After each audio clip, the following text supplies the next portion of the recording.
The Verithi were a strange, beautiful people, sleek, tall, bioluminescent in low light, with a voice that seemed to echo twice when they spoke.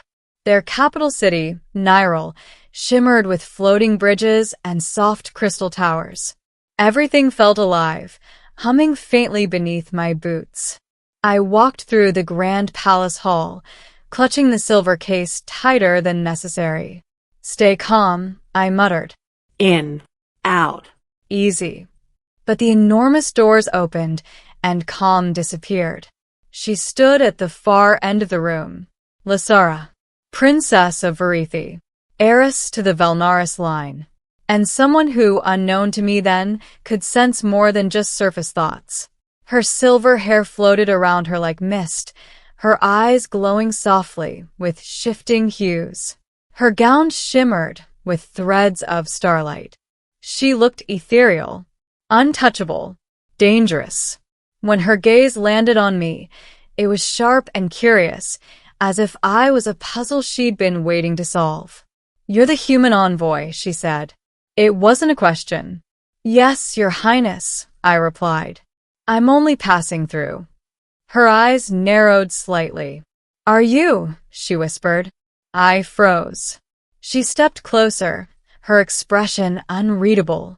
"You speak the words," she murmured, "but your mind carries weight." I cleared my throat. "I just need your signature on this diplomatic packet." She tilted her head. "You think your purpose here is simple. I hope it is." That made her smile, small but real. Then she turned, her gown trailing starlight. "Walk with me." I really shouldn't. "You're not ready to leave." "Not yet." Something in her tone made my stomach twist. Not with fear, with recognition, as if she already knew something I didn't. We walked through the celestial gardens, where the plants glowed faintly in the dusk. Tiny floating orbs drifted around us like fireflies. The sky shimmered with two moons casting pale light across her face. "You carry sadness," she said quietly. I blinked. I didn't say anything. "I don't need you to." Her people weren't telepathic. Not exactly. But the Verithi were empathic. They sensed emotion like a scent in the air. Mine must have been loud. "It's nothing important," I lied. "Humans lie so easily," she murmured. "But your heart betrays you." That hit harder than I expected. I looked away. "I lost someone. Recently." Her steps slowed. "I'm sorry," she whispered, and the words felt sincere. "Is that why you keep moving? Never staying anywhere longer than necessary?" I stiffened. "How did you?" "Your mind radiates longing," she said softly. "For stillness. For connection. For something or someone that will anchor you." My heartbeat stumbled. I hadn't expected to be seen so clearly. "It doesn't matter," I whispered. "I'm not here to stay. This is just a job." She stopped, turned, held my gaze with glowing, searching eyes. "You keep saying that," she said, "yet each time your soul protests." "I'm telling the truth." "No," she said quietly. "You're telling the part of the truth that hurts less." Something inside me cracked, just a little. But before I could respond, a deep tremor shook the ground beneath us. I staggered. She didn't. Her expression sharpened. "They've found us." "Who?" She didn't hesitate. "The Wraithborn."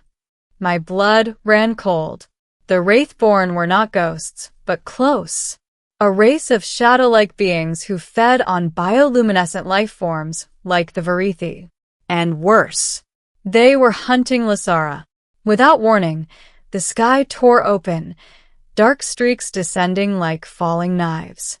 Palace guards rushed in, weapons humming with blue energy. Lysara grabbed my wrist. "Stay close to me. I'm not trained for her. Just stay with me." She pulled me through a corridor as shrieks echoed behind us. Wraithborn shadows slipped through walls, their forms writhing like smoke. One lunged toward me. Lasara whirled, her hands glowing with violent white light. She thrust her palms forward, and a beam of radiant energy blasted the creature apart. I stumbled back. "You're a combat caster?" She grimaced. A poorly kept secret. More shadows darted through the walls. She grabbed my face, her hands warm despite the chaos. "Listen carefully," she whispered. "If they catch me, they drain my light. If they drain my light, I die. I won't let that happen." Her eyes widened. "You say that with such conviction," she whispered, almost disbelieving. Then she shook her head. "There's no time. Come." We ran through the palace, dodging collapsing crystal pillars as the Wraithborn breached the walls. "Why are they after you?" I shouted. "Because of the truth," she whispered. "What truth?" "The one you came here to uncover." I nearly tripped. "What are you talking about?" "I only came for the diplomatic package." "I know." She glanced over her shoulder. "But that package contains more than you realize." A shadowy claw slashed past my face. Lasara threw a shield of light around us. It flickered, weakening. She was tiring. We reached the throne hall. Guards formed a wall of bodies around the entrance. "Protect the princess," one shouted. "No," Lasara cried. "Protect him." Me? Several guards exchanged shocked looks. I barely had time to process before the Wraithborn surged in like a black tidal wave. Lasara stood before me, hands trembling with overuse. And then, she collapsed. Her glow dimmed. "No, Lasara." I caught her before she hit the floor. Her voice was faint. "They were right," she whispered. "Humans carry something the Wraithborn fear, something inside you that disrupts them. That's why you were sent." "I don't understand." "You will," she breathed. Her fingers wrapped weakly around mine. "Open the package." "But, Lasara." "Please," she whispered. "It's the only way." Her voice that was breaking. I tore the silver case open. Inside was a small crystalline sphere and a note written by the human ambassador. I read it and felt the ground drop out beneath me. "Ethan, this isn't a diplomatic delivery. It's a retrieval mission. The princess harbors the last fragment of the celestial core. The Wraithborn will hunt her until she's dead. Your human physiology uniquely resonates with the core's energy.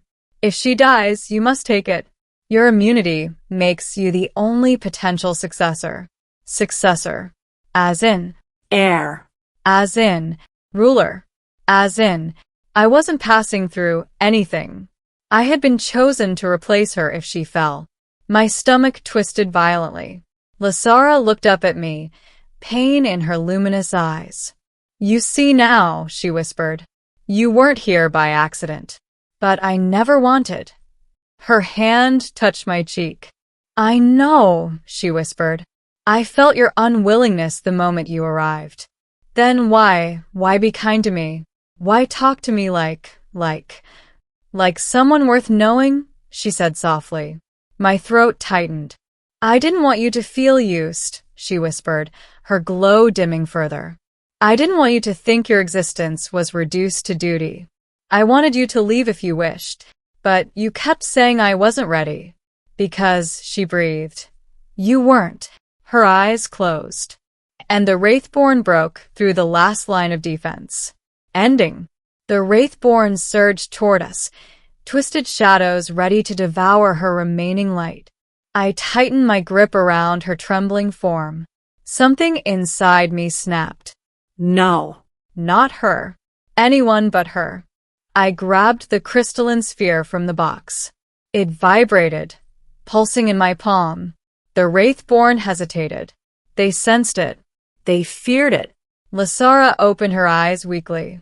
"Don't," she whispered. "Ethan, you'll die?" "No," I breathed. "I won't." I pressed the sphere against my chest. It shattered into light. A violent rush of energy tore through me, blinding and burning and illuminating everything at once. My heartbeat thundered like a star igniting. The Wraithborn shrieked, their forms unraveling, their shadows dissolving. Because I wasn't just human anymore. I was something more. When the light dimmed, I stood, trembling, glowing faintly like the Varithi, but different, wilder, unbound. I laid Lysara gently on the floor. The Wraithborn were gone. Her eyes opened, brighter than before. You took the core, she whispered. Yes. Why? I swallowed. Because the truth I had been running from, was finally clear. I wasn't passing through, I whispered. I just didn't want to admit why I stayed. Her breath hitched. You stayed for me? I nodded. She lifted a trembling hand to my cheek. Her glow intertwined with mine, soft and warm and unbearably gentle. I wasn't ready for the truth, she whispered, because I feared it. Feared what? That someone would choose me for who I am, not for my crown. I lifted her into my arms. I'm choosing you, Lysara, not the throne. Her eyes softened. Then stay, she whispered. Stay here, by my side. I leaned my forehead against hers. I'm not going anywhere. Outside, the sky brightened. The palace guards rose. The threat had passed. And in the soft glow of a world reborn, the princess who thought I was just passing through finally knew the truth. I was exactly where I was meant to be.